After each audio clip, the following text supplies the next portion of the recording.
Ahora, vamos a hablar de una reforma electoral que está todavía bien confusa, ¿no? Y que es la eliminación de las, a ver si me sale bien, las primarias abiertas, simultáneas, obligatorias, ¿no? Las PASO, que han quedado en PA nomás, en primarias abiertas para el que quiera, porque ya simultáneas y obligatorias no las habrá más.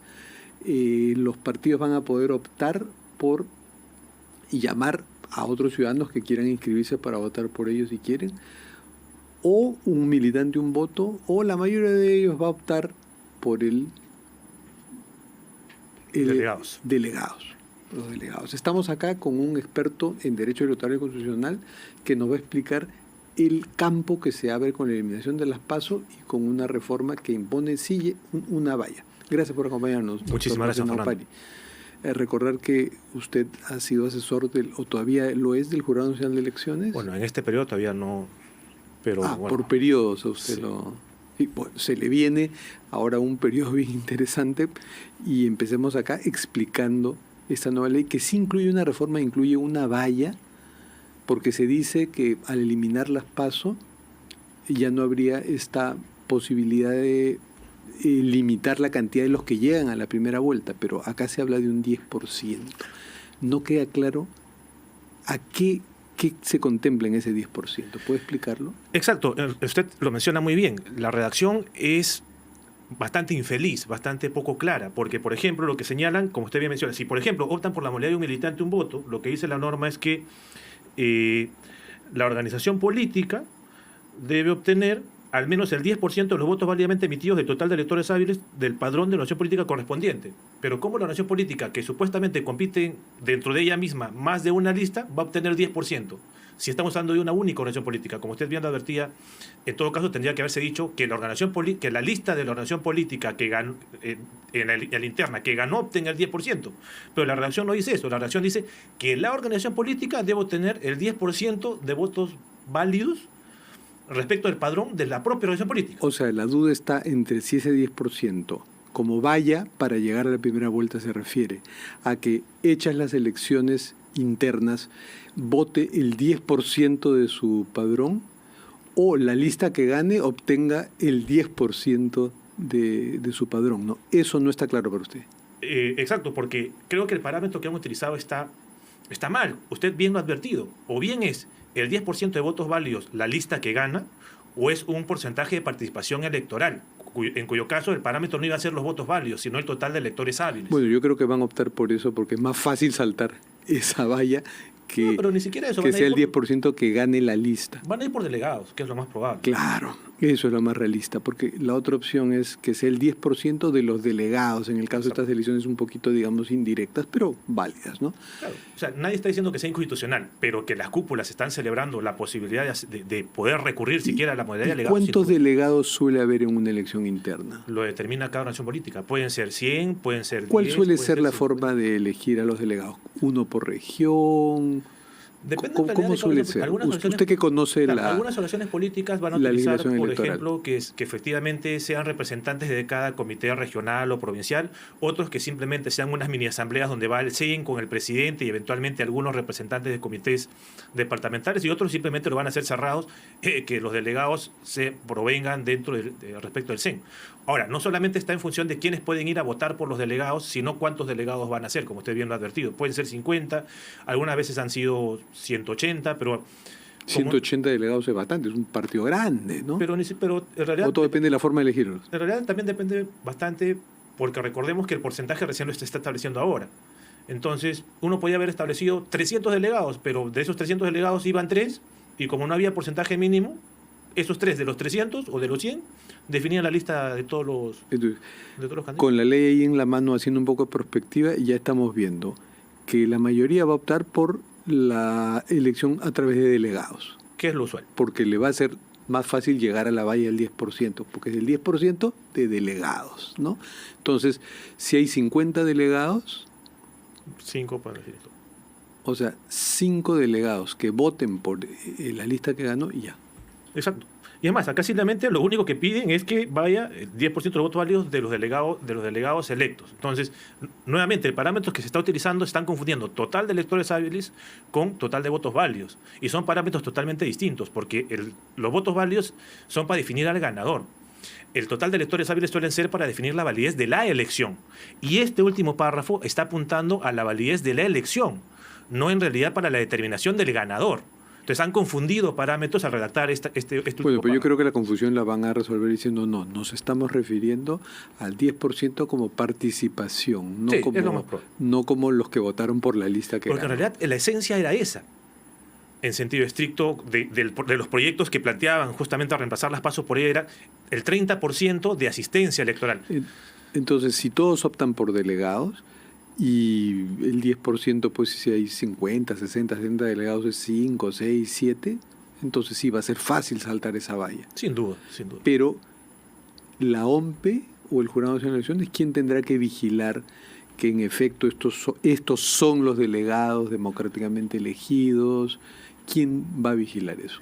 Bueno, ciertamente el artículo 21 le da algunos roles al sistema electoral. La OMPE va a terminar organizando en cierta medida el proceso de cada proceso, si se quiere, coadyuvando al proceso de las elecciones primarias en cualquiera de estas tres modalidades, y el jurado, de acuerdo a lo que está estableciendo la ley, va a definir el cronograma y va a resolver en apelación. Pero ni siquiera en eso pareciera que ha habido acuerdo, porque un artículo dice el jurado de las elecciones, que es un organismo, resuelve en apelación.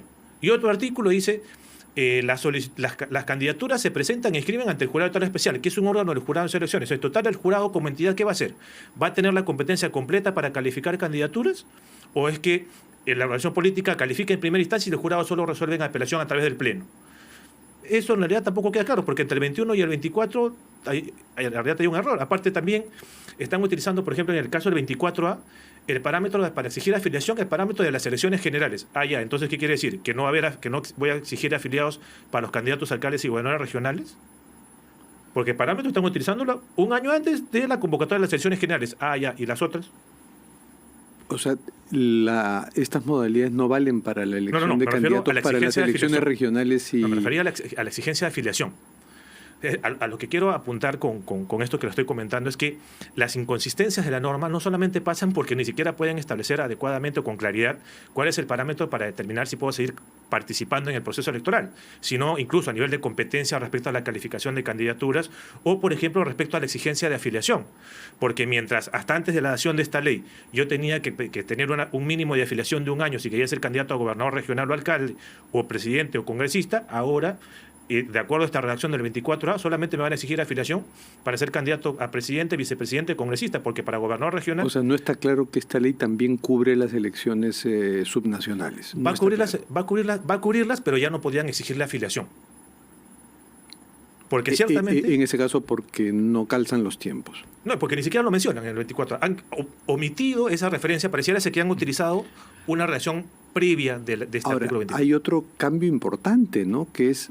Había una reforma interesante porque es muy difícil hacer un partido en el Perú. Y se hizo fácil porque se cambió la valla para inscribirse de unas 800.000 firmas por 24.000 fichas de inscripción. Exacto. Se cambió de... Antes era 4% el total de electores hábiles de la última elección nacional, de adherentes, se convirtió a 0.1% de afiliados, que era efectivamente aproximadamente 25.000. Y ahora es 3%, que son más o menos 742.801, si es que tomamos en cuenta el padrón de la CRM 2020. Tenemos 700.000 firmas. Adicionalmente a las actualmente ya 26.760, que sería aproximadamente fichas de afiliados que tendrían que requerirse actualmente. Ya, o sea que los actuales partidos que están en el Congreso como que quieren cerrar su cancha, no quieren competencia. Y habría que recordar que también está pendiente en la Comisión de Constitución, usted es un gran cronista parlamentario, la eliminación de los movimientos regionales. Vamos a ver cómo va el destino de ese proyecto de dictamen que ya vio la luz en una primera versión, si es que siguen para adelante con la eliminación de los movimientos regionales.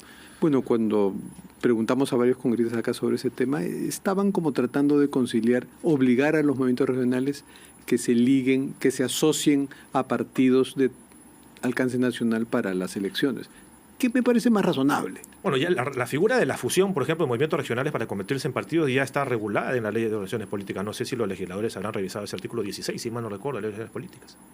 Y ya ha habido varias de esas asociaciones. Ha habido algunos pero ahora movimientos sería como la única opción para que los movimientos regionales Pero, participen. Claro, pero ahí hay un tema que no debemos dejar de pasar de lado, mi estimado don Fernando, y es que los partidos políticos son la única plataforma para que nosotros, usted, yo o cualquiera de los que estamos en esta sala, podamos ejercer nuestro derecho a ser elegido. ¿No tenemos Sí, no, y es una forma en la que muchos ciudadanos de regiones, desafectos de los partidos grandes, quieren participar, entonces no se puede negar. Ya hay varios ciudadanos organizados en lo decía en general, regionales. ¿no? Porque justamente uno de los argumentos de la eliminación de las PASO es: nosotros somos organizaciones políticas, somos personas jurídicas de derecho privado, en consecuencia no incidan tanto en nuestra autonomía. Pero un momentito, o sea, si yo quiero ejercer mi derecho a ser elegido, tengo que pasar necesariamente por un partido. Y si encima tengo la modalidad por delegados y no le caigo bien a la cúpula partidaria o eventualmente a esos delegados, nunca voy a poder ejercer mi derecho a ser elegido un cargo público representativo, porque en el Perú no existe figura de candidaturas independientes, menos de candidaturas individuales. Es como que, por ejemplo, ahora que está de moda el fenómeno de niños en los peajes, que yo tenga un peaje, que yo tenga un puente para cruzar un río y cobre peaje encima. Entonces ya venga y me diga: oye, no te gusta, no quieres pasar por aquí, ya créate tu propio puente, pero ojo, con mejor material que con el que yo tengo. Entonces, recapitulando, ¿qué es lo más probable que va a pasar con esta ley de cara a las elecciones del 2026? De cara con las elecciones de 2026, bueno, probablemente tengamos entre 34 a 40 organizaciones políticas, porque esta valla del 3%, por decirlo de alguna manera, de adherentes va a aplicar a los que compren a los que reserven su denominación a partir de mañana, que entre en vigencia la norma. Los 25 más los 9 que están pendientes y todos los que ya reservaron la denominación de acción política hasta el día de hoy. Para ellos se mantiene los 24.000, 26.000 firmas. Entonces, tranquilamente podríamos llegar a los 40 en las elecciones generales 2026. Todos ellos van a hacer sus elecciones probablemente por delegados, porque un militante, un voto no les va a convenir, porque ahí sí difícilmente van a arañar la valla el 10%. Van a utilizar el 20% de su designación directa para colocar cabezas de listas al Congreso. Entonces las cúpulas van a ver bien cuántos delegados tienen para asegurarse que 5, 6 o 7 voten. Sí. Por la lista que y para asegurar, porque otra de las reformas que también están planteando acá es que ya las elecciones primarias no solamente van a ser por candidaturas individuales, sino también pueden ser por lista. Tranquilamente puedo decir: ¿sabes qué? Vamos por lista única. Entonces ya no compite nadie, es una ficción de elección, porque solamente tengo una lista que está corriendo. O sea, delegados, una lista que está corriendo, que no compite. Pero esas dudas entonces sobre si es la 10% de la participación de todo el padrón o 10% que tiene que tener la lista que gana, todas esas dudas merecen ser aclaradas o simplemente ya quedó la ley y no se puede hacer nada más. Bueno, tenemos hasta abril del 2025 si queremos mejorar la ley. A mi juicio, la ley tendría que ser mejorada, en todo caso esclarecida, por lo menos, ¿no? Porque en realidad hay varios temitas ahí que están pendientes de ser. Además, todos son ajustes a la ley electoral, no hay reforma constitucional de por medio, entonces se podría hacer. Exacto, también hay algunos temas vinculados, por ejemplo, en el caso de propaganda electoral, que señalan que solamente pueden estar previstas las infracciones en norma, en ley, ni siquiera en norma con rango de ley, con lo cual, entonces una ordenanza regional o municipal ya no podría regular materia de propaganda electoral. Por ejemplo, también acá también se ha suprimido el impedimento que existía. Si es que yo no pagaba la multa por financiamiento, no podía modificar mi asiento registral. Ya, ese extremo ya se derogó. Entonces, no importa si debes, puedes modificar tu asiento registral. Y no importa si sigues sin pagar, porque lo único que podrías hacer es perder el financiamiento público. Ya no te suspenderían, como estaba la redacción anterior de la 36C de la Universidad Política. Tampoco podemos hipernormalizar, sobreregular la política, ¿no? Y había una suerte de valla informal que era esto de ser muy exigentes a la hora de recibir a los candidatos y excluirlos porque no declararon un carro que tenían, un trabajo que hicieron. En eso hemos pecado de ser muy excluyentes, ¿no? Y se ha afectado el derecho a la participación política.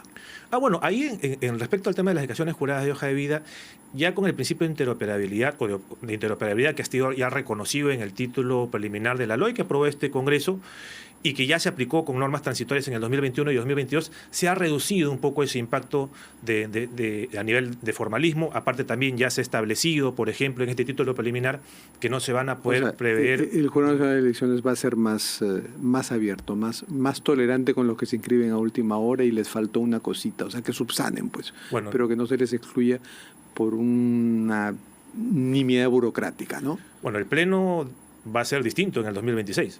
Así que no sabremos cuál será el pensamiento de la próxima conformación del Pleno. Bueno, Muchas gracias, doctor Naupari. Seguro volveremos a conversar sobre estos temas y cuando se acerquen algunos procesos electorales. Sí. Muchas gracias.